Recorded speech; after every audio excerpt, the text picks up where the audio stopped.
మనం మామూలుగా బ్యాంకుల్లో పోతే రుణం కావాలంటే ఏమి ఇవ్వాలి, బ్యాంకులో లోన్ కావాలంటే ఏమి ఇవ్వాలి చెప్పండి ఎవరన్నా. మనకి లోన్ కావాలంటే ఏమి ఇవ్వాలమ్మా, మనము సెక్యూరిటీ ఇవ్వాలి కరెక్టా.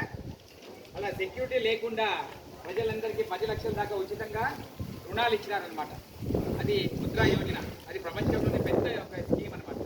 ఫర్ నక్సల్ కంట్రోల్ జరిగింది. 70% మనం నక్సలైట్తో పోలీసు వాళ్ళు రక్షణ దళాలు ఎవరైతే చెప్పబడుతున్నారో తగ్గిందనమాట. ఎన్జిఓస్ కంట్రోల్ వచ్చింది. O for optical fibre, P for Pradhan Mantri Awas Yojana, ప్రధానమంత్రి గరీబ్ యోజన, ప్రధానమంత్రి ఆవాస్ యోజన కింద 4 కోట్ల ఇండ్లు ఇచ్చినారు. ప్రధానమంత్రి గరీబ్ అన్నదాన్ యోజన అని మీకు అందరికీ తెలిసి ఉంటుంది. కరోనా టైం నుంచి 5 కేజీల ఉచిత బియ్యం ఇస్తున్నారు.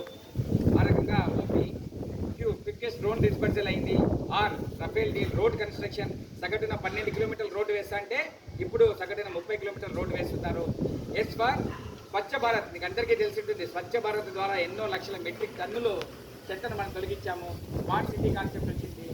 డయేరియా వ్యాధులు తగ్గాయి. అదే రకంగా స్వరోజ్గార్ యోజన అని వృత్తి నైపుణ్య వాళ్ళకి లోన్లు ఇచ్చారు.